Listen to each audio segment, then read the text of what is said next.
menuju duluan ya. dan saya langsung memenuhi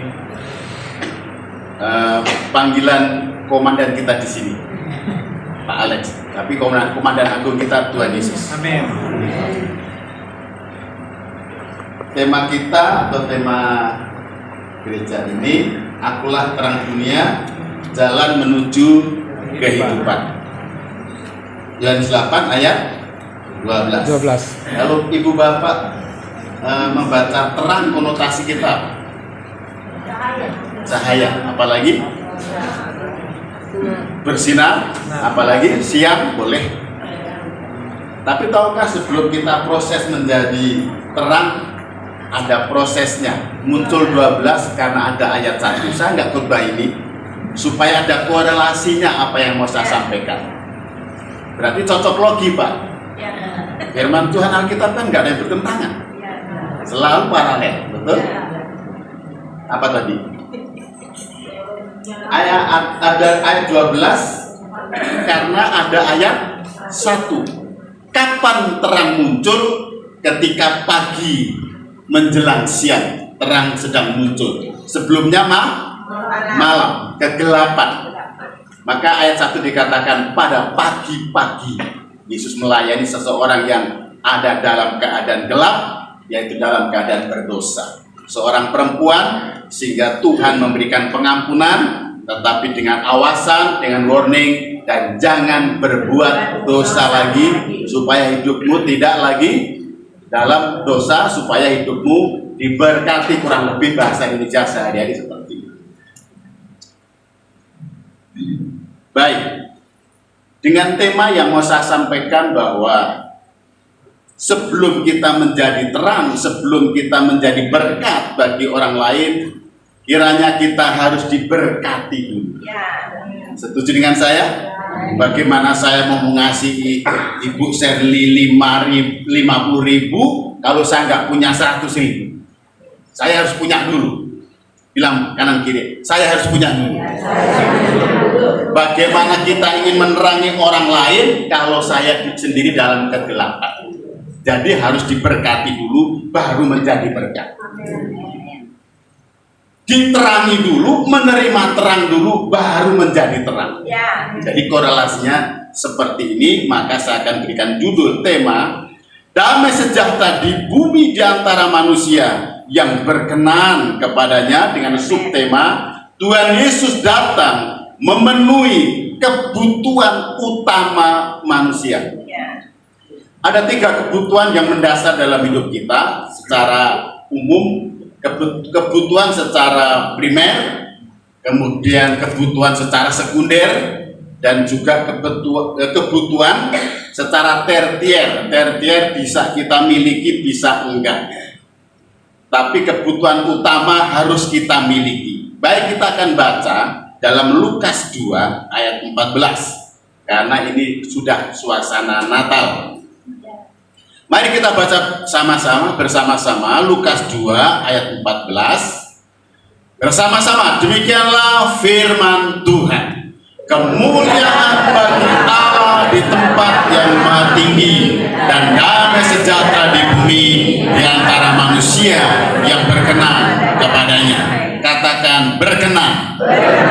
Favor, kemurahan, kasih karunia Tuhan harus kita terima dulu. Ya, tadi lupa, saya ada diingetin di hati saya supaya saya perkenalan ya Bapak Ibu. Bagi yang pertama kali, saya namanya Thomas, tapi yang sudah percaya. Ya, yang sudah percaya, yang tidak minta lagi dicucukkan jarinya ke lambung Yesus. Jadi yang sudah bertobat ya, yang sudah jinak. Jadi Ibu Bapak nggak usah takut sama saya. Baik, perkenanan terjadi dalam hidup kita kalau kita menyadari bahwa kita perlu perkenanan, perlu kemurahan Tuhan. Baik, ayat ini muncul, sekali lagi ayat 14 muncul karena ada ayat 1 yang melatar belakangi. Kenapa damai sejahtera harus Tuhan curahkan di bumi di antara manusia yang berkenan kepadanya? Latar belakang muncul ayat ini adalah secara kontekstual dalam situasi dan suasana suasana kebatinan dan fisik yang tidak baik-baik saja kala itu di ayat 1 diterangkan di situ. Kenapa nggak baik-baik saja? Karena ada dalam keadaan kondisi ketika penduduk Yerusalem, penduduk Israel mendengar atau diumumkan akan ada sensus. Apa itu sensus? Cacah jiwa. Apa itu cacah jiwa? Menghitung semua penduduk, akan dihitung, akan disensus, akan dijumlah seberapa banyak penduduk masyarakat kala itu. Bukan untuk menerima sembako, tetapi akan dilihat berapa jumlah. Jadi ini dua alasan. Jumlah penduduk dalam skala bangsa, plus kala itu kan bangsa Israel dijajah oleh bangsa Romawi, yang mengepalai adalah seorang raja agung yang sejajar dengan kaisar, yang sejajar dengan perdana menteri, yang sejajar dengan presiden. Itu untuk memudahkan seberapa banyak nanti pajak yang akan ditarik. Itu baru trik pertama, pajak yang akan ditarik. Siapa yang memerintahkan? Sang raja agung, namanya raja agung atau Kaisar Agustus, membawai provinsi Syria. Lalu Syria dikepalai seorang gubernur namanya Quirinius. Itu sekitar tahun 31 sebelum Masehi sampai 14 Masehi. Nah, itu baru trik pertama, siasat pertama. Karena apa? Nanti akan berkelanjutan ketika penduduk sudah dihitung, termasuk penduduk wanita yang sedang hamil. Itu nanti jangka panjang. Wanita hamil, ketika nanti hamil dan melahirkan, akan dilihat bayi mana yang perempuan, bayi mana yang laki-laki, karena sang kaisar akan meneruskan tahtanya kepada keturunannya. Kalau ada nanti di jangka panjang, kalau ada bayi yang umur 2 tahun, harus dibantai, harus dimatikan, supaya kedudukan saya tetap kekal. Tidak ada yang menyaingi, itu jangka panjangnya. Inilah kalau politik berbicara, Bapak Ibu ya. Trik politik, siasat manusiawi, strategi perang, pembunuhan, inilah kondisi politik. Jadi ini strategi jauh ke depan. Itu munculnya ayat 14. Kenapa? Maka seluruh rakyat, seluruh warga, seluruh penduduk mengalami satu ketakutan. Apalagi ibu-ibu yang sedang hamil. Mungkin ya, ini interpretasi saya. Tuhan, supaya anak saya perempuan, kenapa? Selamat. Karena yang laki-laki pasti dibantai. Nah, ketika semua dalam keadaan ketakutan, bukan hanya para pemimpin, tokoh-tokoh agama, tetapi ketakutan itu sampai grassroots, sampai akar rumput, sampai rakyat yang nggak punya identitas, yang punya kedudukan pun, apalagi yang ibu-ibu, sangat ketakutan. Sebelum saya masuk, siapa yang di sini masih ada rasa takut? Angkat tangan. Yang tidak punya rasa takut, angkat tangan. Yang nggak punya tangan, angkat tangan. Kata ibu bapak katanya nggak punya rasa takut. Dikatakan yang sudah nggak takut nggak ada angkat tangan. Saya ngomong sama tembok kali ya. Saya ulang, siapa yang masih ada rasa takut? Saya juga ada rasa takut. Siapa yang sudah nggak takut? Wah, luar biasa. Pak Anton masalahnya anaknya sudah menikah semua, jadi nggak ada rasa takut, anaknya nggak laku. Dulu saya paling ketakutan, saya yang paling saya ketakut, saya nggak laku. Ketika saya sudah laku, malah banyak yang mau. Enggak. Ketakutan, rasa takut ini. Ibu bapak tahu, inilah kebutuhan hakiki manusia. Pada dasarnya semua manusia merasakan takut. Rick Warren berkata dalam bukunya bahwa manusia memang dirancang Tuhan, ada bagian-bagian tertentu yang ada rasa takutnya. Kenapa? Ketika orang merasa takut, maka ada satu ketergantungan kebutuhan di luar dirinya. Kalau orang nggak punya rasa takut, nyebrang seenaknya saja, nggak takut. Begitu enaknya saja diseruduk sama kebaje. Kamu kok duduk saya? Nggak punya rasa takut. Ya, jadi rasa takut itu memang Tuhan taruh, tetapi yang secara teologis, secara biblikal, takut muncul atau secara etimologis itu ketika manusia jatuh dalam dosa. Maka dalam Kejadian pasal 3, dosa masuk, maka manusia ayat 10 khususnya secara etimologis itu muncul pertama kali rasa takut, maka ketakutan muncul. Kemudian Tuhan bilang, Adam, Hawa, memang sih Ciwawa ini gara-gara ya. Ciwawa. Dan kok Adam juga nurut aja. Ciwawa ini memang asal mula dosa masuk ini. Makanya kalau punya nama jangan kasih Ciwawa lah ya. Nama yang lain lah. Dosa masuk. Ketika dosa masuk, rasa takut itu baru muncul. Takut ini, takut itu, takut ini, takut itu, takut ini. Maka ayat 9 sampai 10 dikatakan apa? Saya bacakan dalam teks dalam terjemahan sederhana Indonesia.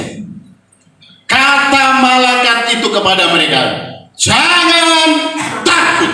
Saya menyampaikan kabar baik kepada kalian, suatu kabar yang akan membuat seluruh umat Israel bersuka cita.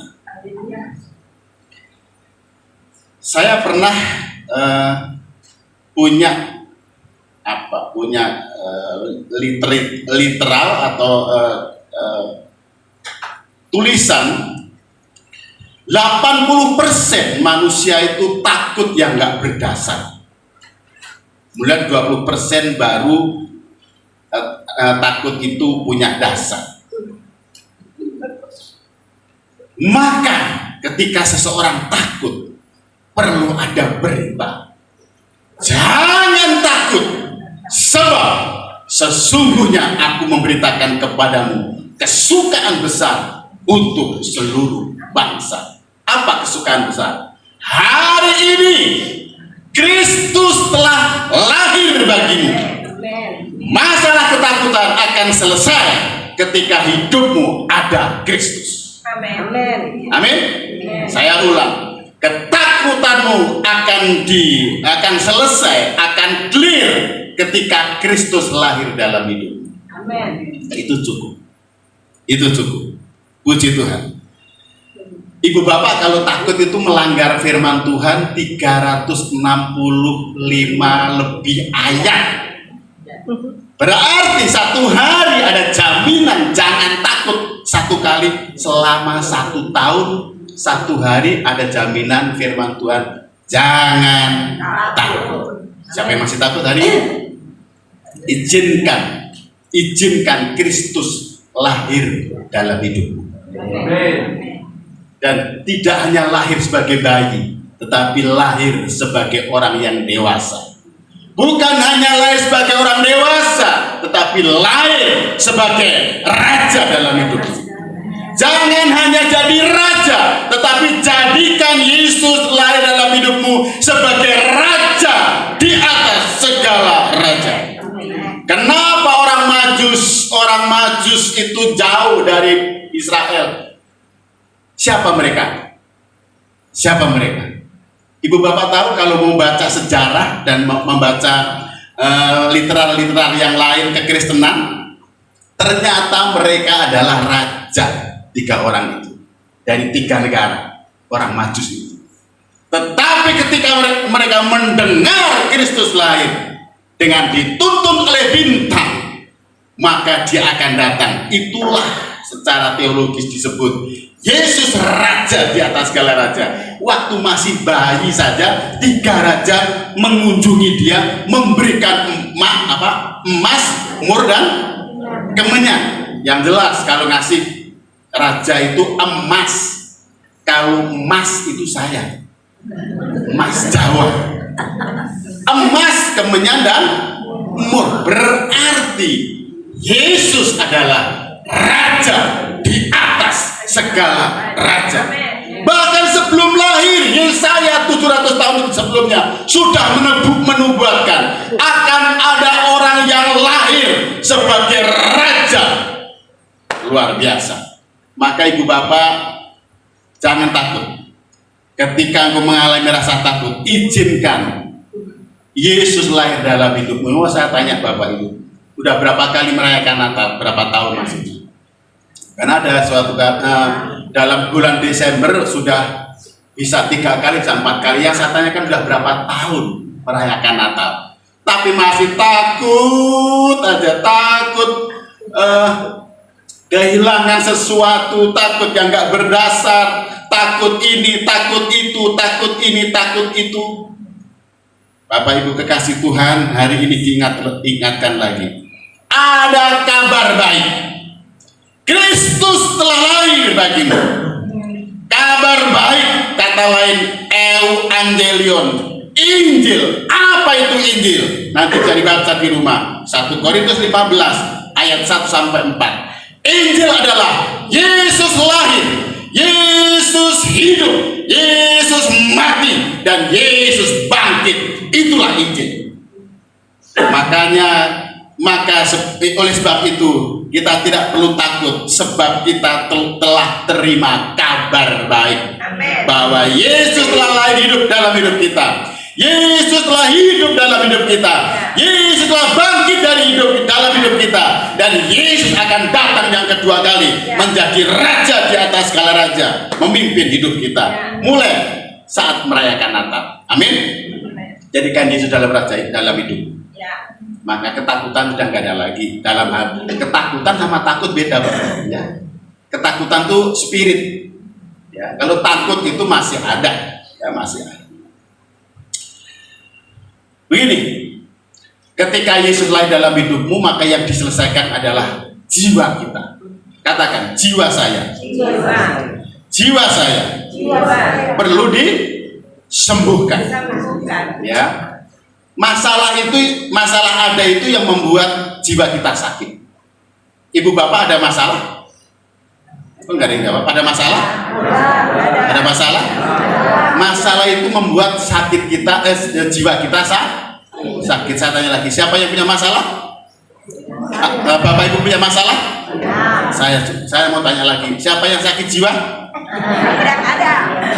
Nggak ada. Saya tadi bilang kalau masalah itu membuat jiwa kita sakit. Siapa yang punya masalah? Siapa yang sakit jiwa? Kok berat banget ya? Makanya Yesus mau lahir dalam hidupmu karena kita lagi sakit. Sakit jiwa kita. Makanya ibu bapak salah sih kalau udah ngomong orang sakit jiwa gila. Nggak selalu. Ibu bapak kan juga gila. Tergila-gila sama Yesus. Amin. Haleluya. Maka masalah itu membuat jiwa kita sakit. Maka kita perlu Kristus lahir dalam hidup kita, bukan hanya tiap bulan Desember, tetapi dari Januari sampai Desember. Izinkan Kristus terus hidup dalam hidup kita. Haleluya. Boleh itu yang akan menyelesaikan masalah kita, ketakutan kita. Kan ada nyanyian, Bapak.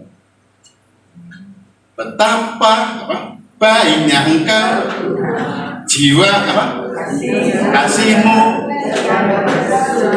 Terus apa yang diselamatkan? Jiwaku diselamatkan. Kata diselamatkan bisa disembuhkan, dia dipulihkan. Karena kata selamat ada dua, sozo dan soteria. Sozo menyangkut kesembuhan secara holistik, roh, jiwa, tubuh kita. Maka kalau saya tanya, Bapak Ibu punya masalah? Iya. Berarti Bapak Ibu sakit jiwa? Iya. Berat banget. Berarti Pak Thomas nggak percaya dong trikotomi. Mau trikotomi, mau dikotomi, mau makan mie, tapi jangan sekarang, besok hari Rabu ya.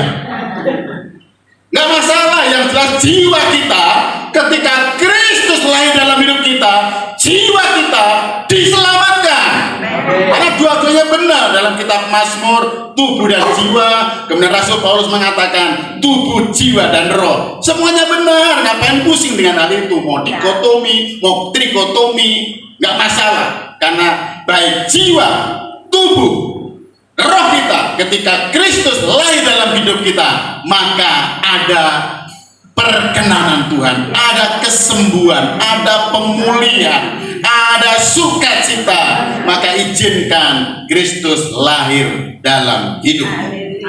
Jadi yang pertama, kebutuhan apa yang Tuhan penuhi di bumi ini? Karena kita masih di bumi. Kebutuhan kesembuhan jiwa kita. Amin. Bapak Ibu mau disembuhkan?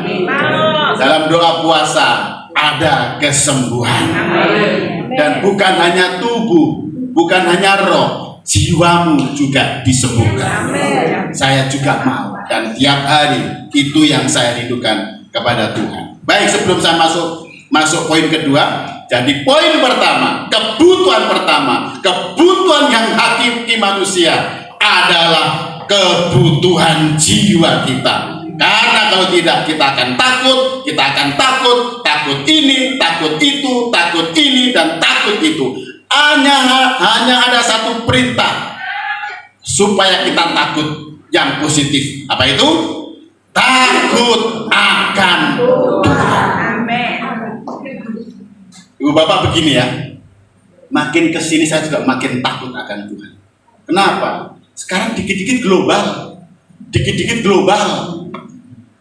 Coba ibu bapak kalau melihat banjir yang di Sibolga,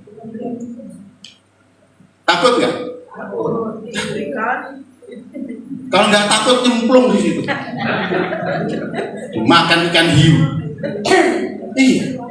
Tetapi ketika kita punya Kristus, kita bisa menolong orang yang sedang dalam ketakutan. Itu message-nya, tujuannya. Saya kadang kalau baca ini ya, kenapa ya Tuhan atau malaikat itu datangnya pada para gembala? Yang disuruh Tuhan adalah para malaikat. Kenapa saya katakan para malaikat? Karena malaikatnya banyak, itu jamak, lalu ada pemimpinnya. Maka kan ditulis Angelos Pletos, angel multiplikasi, artinya banyak malaikat, pemimpinnya satu. Itu yang disuruh Tuhan, pemimpin surga. Stratias Auranio, pemimpin surga yang memimpin bala tentara surga. Yang didatangi siapa? Para gembala. Kenapa para gembala? Ibu bapak pernah mikir nggak? Kenapa para gembala? Kok nggak para pemimpin politik? Nggak tokoh-tokoh yang hebat-hebat? Kenapa gembala? Gini pak, sebelum masuk dua ya, sebagai pengetahuan saja. Gembala itu memiliki hati yang lembut, punya kelembutan jiwa. Makanya kalau gembala sidang rata-rata, yang waktu itu saya terangkan bahwa gembala itu kasihnya itu nggak pernah habis. Walaupun manusia tetapi terbatas, tetapi tetap maka cincinnya diletakkan di sini adalah itu simbol gembala, kasihnya nggak pernah habis. Punya kelembutan hati, punya empati, simpati sama orang lain. Kenapa? Secara teologis, gembala kala itu menggembalakan kambing dan domba di padang rumput, maka dia hari-hari bergaulnya dengan apa? Padang rumput, dengan domba, dengan alam semesta, dengan bintang, dengan air yang jernih, bener nggak? Maka hatinya punya kelembutan jiwa. Ibu bapak saya lahir di kampung dan sebagai gembala sapi dan gembala kambing. Makanya kalau saya sudah walaupun sudah nggak ngangon, papasan sama orang bilang gini, Pak Thomas bau kambing. Lah iya, tiap hari saya kumpul sama kambing.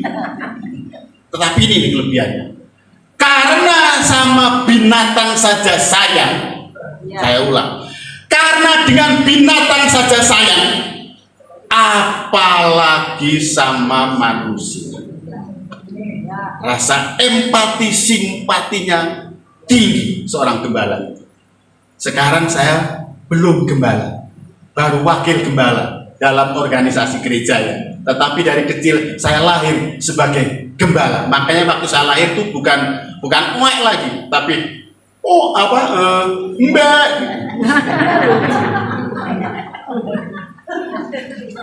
Serius Bapak Ibu, saya bergaul sama sapi sama kambing itu puluhan tahun. Sampai sapi saya, kambing saya kasih nama itu hafal gitu. Dan sapi saya sampai Cina. Kalau saya sudah mengembalakan capek, pulang saya naik sapi sampai di rumah saya anggap naik mobilnya Pak Alex. Saya anggap nanti saya besar punya mobil gitu. Waktu kecil kan polos-polos saja. Kali ini saya naik sapi saja sambil main suling. Suling pun bikin sendiri, ya kan? Jadi main suling sambil naik sapi. Sudah, capeknya nggak terlalu capek karena sudah naik sapi sampai di rumah. Bergaulnya tiap hari sama kambing, sama sapi. Kalau sapinya sudah, gitu, waduh, udah lapar, udah waktunya saya bawa ke ladang. Kasihan, kan gitu. Bilang kanan kiri, yuk kita punya belas kasihan. Kalau ibu bapak nggak punya belas kasihan sama manusia, itu lagunya Rhoma Irama, terlalu, sungguh terlalu. Sama binatang saja kita punya sayang, apalagi manusia, apalagi bapak ibu adalah orang yang berharga di mata Tuhan. Beri tepuk tangan untuk Tuhan Yesus. Makanya Tuhan Yesus capek-capek ke dunia untuk menyelamatkan kita ini loh, yang calon-calon neraka sebenarnya.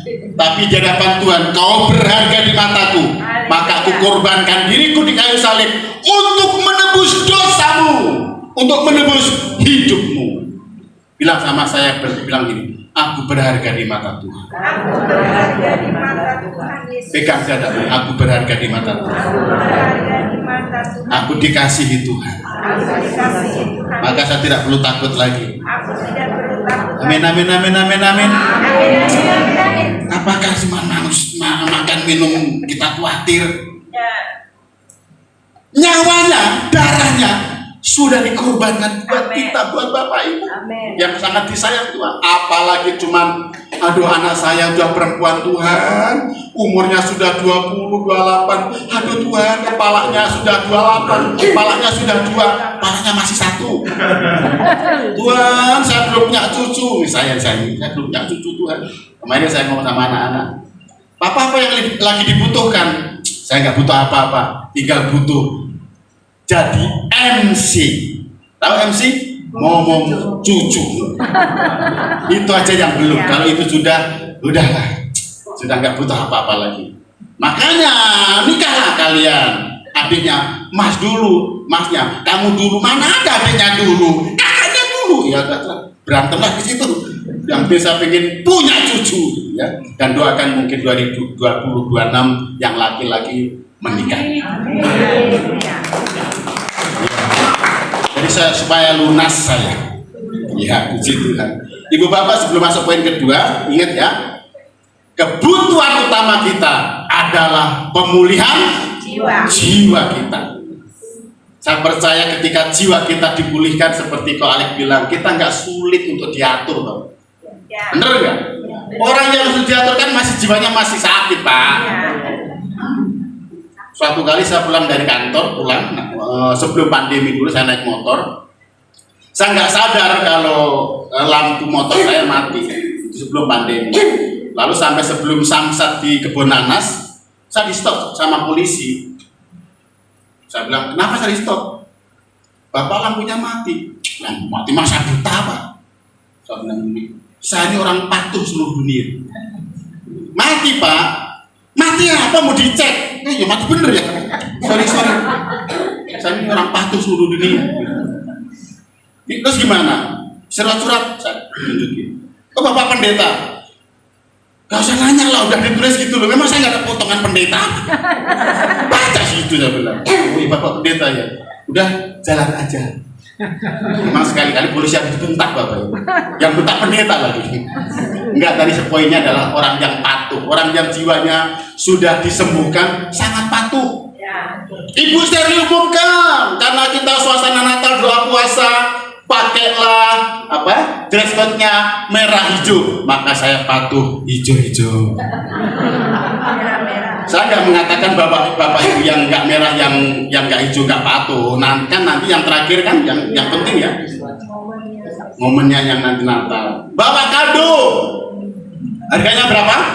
50. Kemarin saya tuh hampir kurang sedikit Bu Sherly harganya. Tapi ketika tinggal sekian rupiah, Roh Kudus tuh ngomong kurang tuh harganya. Waduh, padahal ini bagus. Aturannya kan 50.000. Gimana caranya supaya lengkap 50.000? Kalau perlu ya di atas 50.000. Lalu Tuhan suka bercanda. Kertas kadonya belum. Oh iya, berarti udah di atas 50.000. Kan kalau kertas kado kan berapa itu, udah 5.000 kertas kadonya. Jadi udah di atas 5.000. Saya patuh Bu Sherly. Dan sudah saya bawa kadonya. Berbagian nanti yang cross kadonya dari saya. Walaupun gak mahal kan saya tak patuh dengan aturan. Puji Tuhan ya, patuhlah ya, amin. Bilang kanan kiri, patuh. Tadi kau ada umumkan kalau ada sampah, kalau kamar mandi habis mandi, siramlah. Ya, itu belajar. Ibu bapak terakhir ya, poin ini, maksudnya poin ini bukan terakhir khotbahnya, poin ini terakhir. Gimana kita memiliki gaya hidup surga nanti kalau gaya hidup lifestyle kita yang natural aja belum menang? Gimana kita mau masuk surga? Surga itu penuh aturan, ya aturan surgawi. Maka yang diberikan aturan Pak Alex di sini, yuk kita belajar taat. Jadi doa puasa kita bukan hanya nahan lapar dan haus, tapi belajar memiliki karakter Kristus. Amin. Bilang kan singgol, jangan keras-keras, patuh. Maka saya percaya kalau yang kecil-kecil kita bisa lakukan, berkat besar kita siap untuk menerimanya. Amin. Kok beda Pak? Kok tradisi kecil besar? Ibu bapak tahu baca Alkitab, iman yang kecil, lanjut, memindahkan gunung yang besar. Maka kecil itu full powerful, balik, powerful, memindahkan yang besar. Maka Tuhan itu memerlukan iman kita hanya kecil. Mana ada ayat bilang, aku memerlukan imanmu yang besar supaya bisa memindahkan yang kecil? Enggak. Ketika kita patuh dengan hal yang kecil, kita terima berkat yang besar. Setiap perkara kecil, Tuhan memberikan kepercayaan yang besar. Itu hukum prinsip secara rohani. Jadi kita melakukan yang kecil saja, tuh muncul ayatnya. Makasih bro. Ini namanya kerjasama yang baik. Baik, puji Tuhan. Itu poin pertama ya, Bapak Ibu ya. Sebenarnya masih ada sedikit lagi nih poin, bisa dikit lagi ya. Sampai berapa? Jam berapa ini? Bebas Pak. Bebas. Jadi kalau bebas sampai sore. Ibu bapak seneng apa duduk, dan saya berdiri. Terakhir nih kesaksian terakhir. Tadi saya bilang bahwa ketika kita sudah tidak takut dengan segala sesuatu yang negatif, perintah Tuhan adalah takutlah akan Tuhan. Sekarang saya mau mengaku dosa ini. Ini sudah beberapa long time ago, sudah lama. Ada seorang ibu yang pengusahanya ekspor impor kayu ke Timur Tengah, tiba-tiba mendatangi saya. Kala itu saya di kantor sekretariat, Pak, aku bisa minta tolong nggak? Apa? Saya mau ketemu, karena sudah dapat suratnya, ketemu presiden kala itu 2014-2015, saya lupa. Loh, ibu-ibu kan sendiri, saya sendiri, nggak etis. Enggak Pak, ini hanya antar saya ke istana saja. Nanti Bapak nggak ketemu presidennya nggak apa-apa, saya saja. Lah kalau ketemu presiden ya saya ikut. Enak aja, saya disuruh sana, kamu disuruh sini. Ya kan? Saya pikir mau minta tolong apa gitu. Saya mau minta advice bagaimana mengembangkan perusahaan ini, kayu ekspor impor ini lebih tinggi. Oke, boleh. Kapan? Senin besok Pak, waktu hari Minggu. Senin. Wah. Nah ini tadi saya bilang mengaku dosa, sebenarnya nggak boleh. cowok sama cewek berdua, makanya saya ngaku di hadapan Bapak Ibu, dan saya percaya Tuhan sudah mengampuni. Lagian nggak ngapa-ngapain, saya cuma nganter. Nah pas ketemu Pak Presiden kala itu benar tuh, dan sekatnya kan cuma kaca. Saya tahu tuh, Pak Sana bilang, terus itu siapa katanya. Saya lihat gerak-geriknya, tapi nanti saya tahu bahwa ketika sudah pulang dia cerita. Tadi bilang apa tuh Pak Presiden? Iya, tanya Bapak itu siapa? Terus Ibu jawab apa? Itu penasihat spiritual saya. Ibu anggap saya dukun. Bilang pendeta gitu loh, pakai dipintir penasihat spiritual. Tapi saya dapat percikan juga Bapak Ibu. Nah, enggak. Dapat berkat. Karena hanya sekali, beberapa kali ketemu lagi. Nah, sebelum pertemuan bulan berikutnya yang ketiga, Ibu ini bilang gini, Pak Thomas mau pesan sama Pak Presiden apa? Saya hanya pesan 3 saja. Dukung gereja di Indonesia. Yang kedua, jangan memusuhi orang Kristen.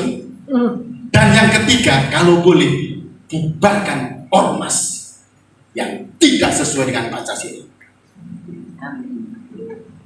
Kira-kira Ibu Bapak bisa terka-terka sendiri lah ya presidennya saya. Dan seingat saya, presiden yang ambil keputusan yang radikal, yang berani membubarkan 2 ormas, HTI dan FPI, hanya 1 orang. Saya nggak pro dia, cuman saya kalau boleh saya titip 3 nasihat itu, sampaikan ya Bu. Iya. Dan ketika pertemuan ketiga disampaikan, katanya Pak Presiden iya. Beberapa waktu kemudian FPI, HTI dibubarkan. Atau ada fotonya nggak perlu foto, yang penting perkataan firman Tuhan sudah didengar dia. Itu untuk kepentingan bangsa kita. Haleluya. Jangan takut lagi, amin. Yang penting takut siapa? Dan saya percaya Bapak Ibu, walaupun saya berdua dengan Ibu tadi, saya nggak ngapa-ngapain karena saya takut. Karena saya takut akan Tuhan, maka Pak Presiden titip sesuatu kepada saya. Dan titipnya sesuatu, nolnya di belakang antri banyak banget. Ya, ternyata gini-gini dapat berkat dari Presiden juga. Ya. Bilang kanan kiri, yang penting takut Tuhan. Lagi, jangan takut yang lain-lain. Suatu kali terakhir ini supaya agak sedikit seru, gak ngantuk ya. Kami lagi kuliah di Semarang, training, lagi serius. Ada seorang ibu yang namanya Makas lagi masak di dapur. Walaupun agak jauh, tiba-tiba teriak Bapak, tolong. Ya kami kalau kuliah kan bubar Bapak Ibu. Aduh Makas kenapa ini? Ada apa Mak? Saya pikir kepotong jarinya Bapak. Nggak tahu ngeliat kecoa. Ayo siapa yang masih takut kecoa? Bertobat. Kecoa juga usir aja lah, siram pakai air panas. Nggak usah takut, ganggu orang kuliah. Siapa yang masih takut setan? Kalau ada setan usir ya, amin. Ibu Bapak pernah lihat setan? Saya kasih tipnya, kalau lagi marah-marah, lagi jengkel, lagi benci, lagi bantah, ngacak, di situ ada setan. Banyak orang takut setan. Setan usir dalam nama Yesus, dia pasti pergi karena Bapak Ibu punya kuasa. Takut akan Tuhan. Amin. Yang kedua, kebutuhan jiwa kita sudah dipuaskan, sudah disembuhkan, sudah dipulihkan. Kita lihat ayat 14b, Lukas 2 ayat 14b. Sejahtera damai sejahtera di bumi di antara manusia. Lihat kanan kiri, kamu manusia enggak? Itu balik. Kamu manusia enggak? Amin, kita manusia, amin. Tapi perlu apa? Berkenan. Enggak, damai apa? Damai sejahtera. Ini yang dikejar oleh orang yang tidak takut akan Tuhan. Ini yang dikejar oleh orang dunia ini. Cari damai sejahtera. Dan jangan sampai orang-orang Kristen, anak-anak Tuhan, kehilangan damai sejahtera. Tetapi supaya kita gak kehilangan, izinkan Kristus terus berdaulat dalam hidupmu.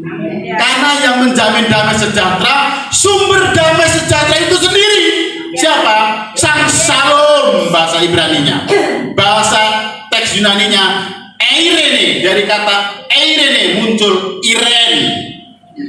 Namakan anakmu kalau perempuan, kalau yang laki jangan. Namakan cucumu Iren, karena dia penuh damai sejahtera. Bahasa Ibrani Shalom, bahasa Yunani Iren. Saya senang dengan terjemahan ini Indonesia ini. Damai apa? Damai Sejahtera. Damai itu di mana? Bilang di sini. Amin. Makanya kan sudah bilang, aku damai. Mana ada? Aku damai. Tapi pertanyaan kedua, sejahtera di mana? Bersama dengan saya bilang gini, damai di sini. Damai di sini. Sejahtera ada di sini. Serius. Makanya kalau ada bapak-bapak atau pemimpin kita suka tanya, bagaimana kesejahteraanmu? Bahasa lain, bagaimana dengan duitmu? Halo, ibu bapak, saya kasih tahu, kedatangan Kristus ingin memenuhi dompetmu. Praise the Lord. Ada berapa ya?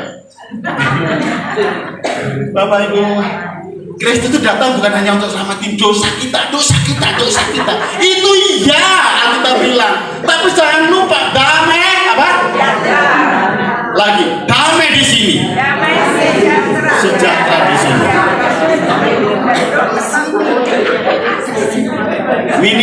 Minimal orang Kristen itu cukup makan, minum, pakai itu cukup. Makanya saya nggak menghakimi ya. Kalau udah orang Kristen udah 10 tahun, 20 tahun, 50 tahun terus begini terus kolek pinjem dong. Saya tanyakan Kristusmu di mana? Saya nggak menghakimi, Firman Tuhan yang menghakimi. Sis Dina, beri aku dong pinjem. Masalahnya orang Kristen tuh kalau udah waktunya mengembalikan lebih galak masalahnya. Bener apa betul? Saya katakan sekali lagi, Kristus dalam hidupmu ingin memulihkan dompetmu.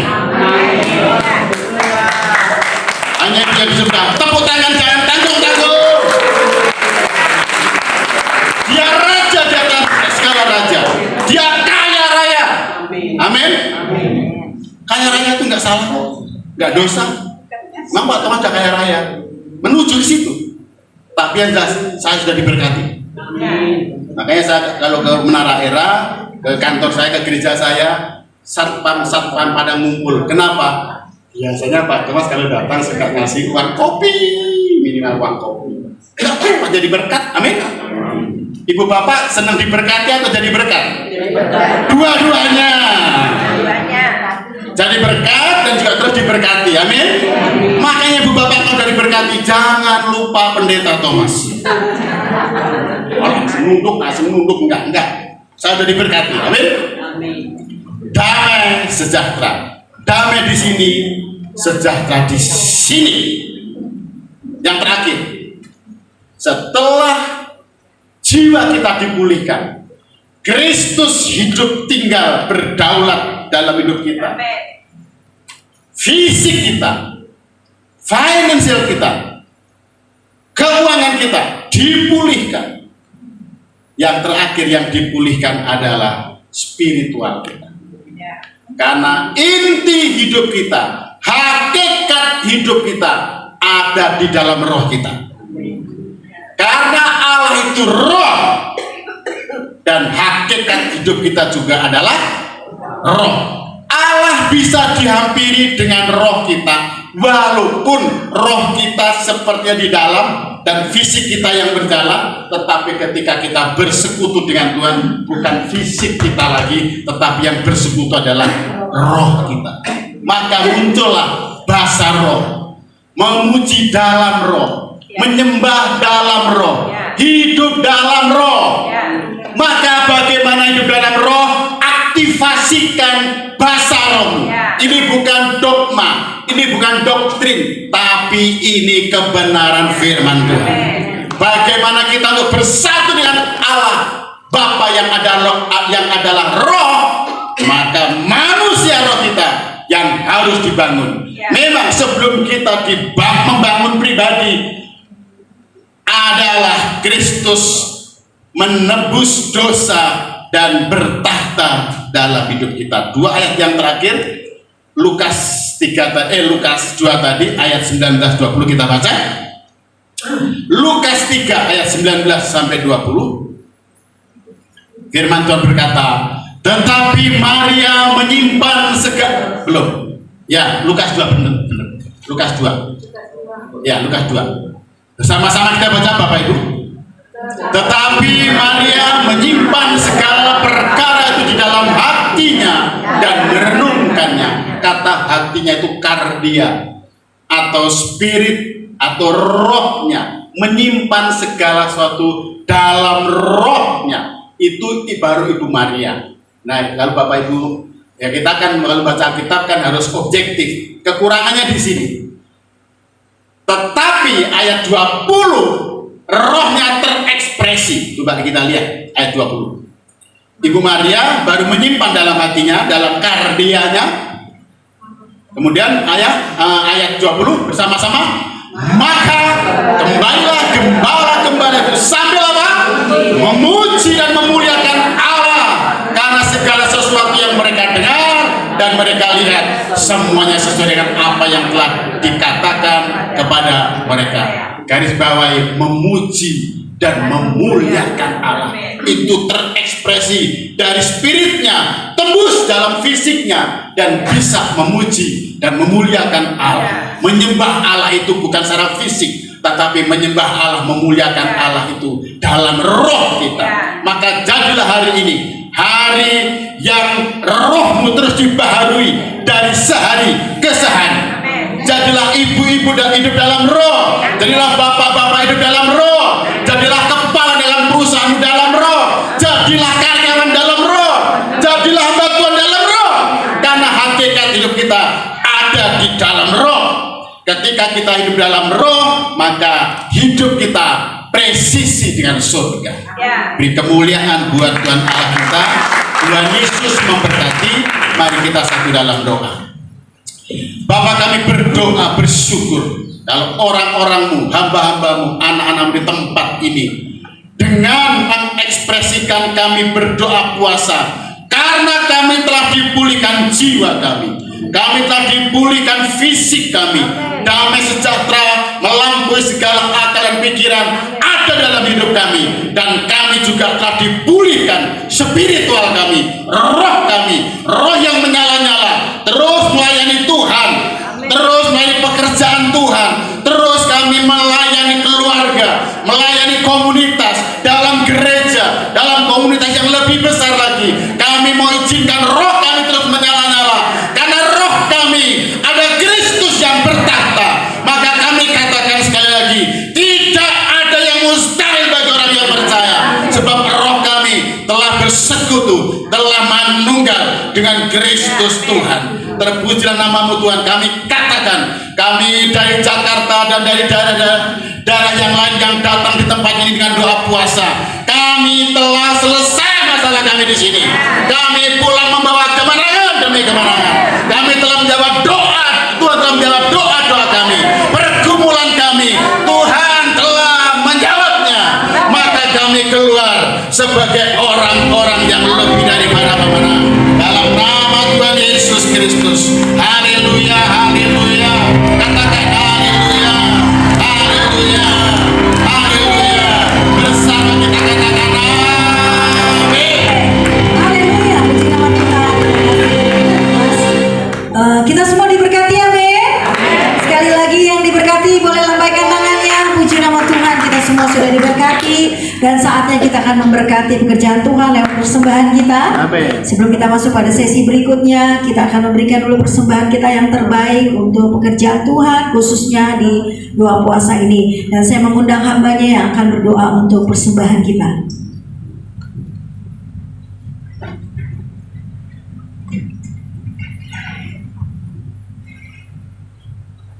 Kita bisa di dalam doa.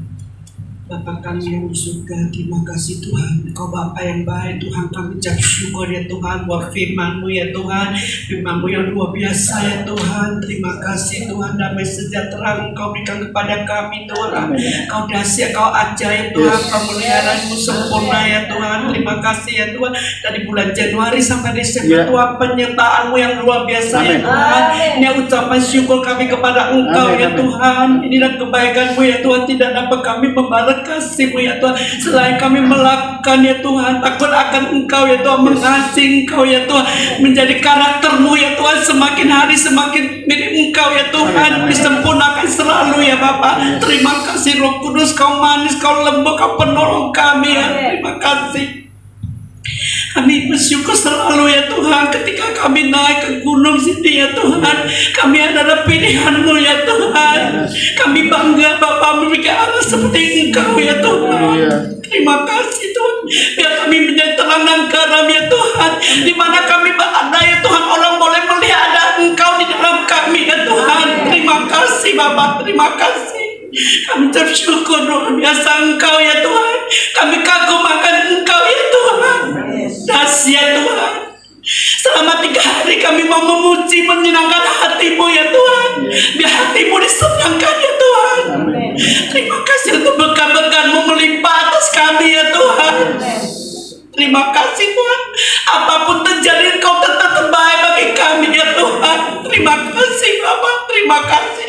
Ucapan syukur kami ya Tuhan, murid kami untuk memuji, menyembah Engkau ya Tuhan dalam roh dan kebenaran ya Bapak.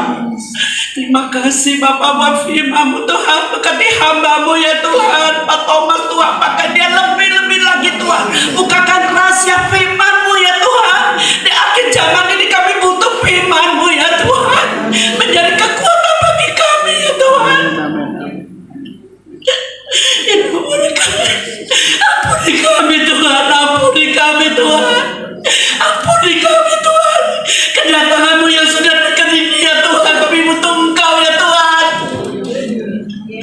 Ini firman-Mu sedang digenapi ya Tuhan. Tanda-tanda-Mu sudah nyata ya Tuhan. Mau belas kasih-Mu Tuhan, mau belas kasih-Mu ya Tuhan. Kami mohon ampun ya Tuhan. Ini baru pemulaan ya Tuhan, penderitaan ya Tuhan. Kami mohon kekuatan dari Engkau ya Tuhan. Segala sesuatu Engkau izinkan terjadi ya Tuhan, itu harus terjadi ya Tuhan. Firman-Mu telah mengingatkan kami ya Tuhan, supaya kami mendekat kepada Engkau ya Tuhan. Mohon ampun ya Tuhan.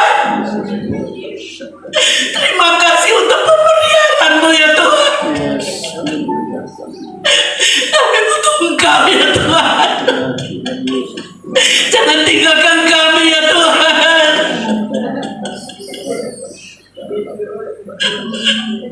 Terima kasih Tuhan, terima kasih. Membelas kasih-Mu ya Tuhan. Saudara kami ya Tuhan yang dalam penderitaan ya Tuhan, Kau juga tidak pernah meninggalkan mereka ya Tuhan. Ada mujizat-Mu Tuhan, ada penyertaan-Mu ya Tuhan.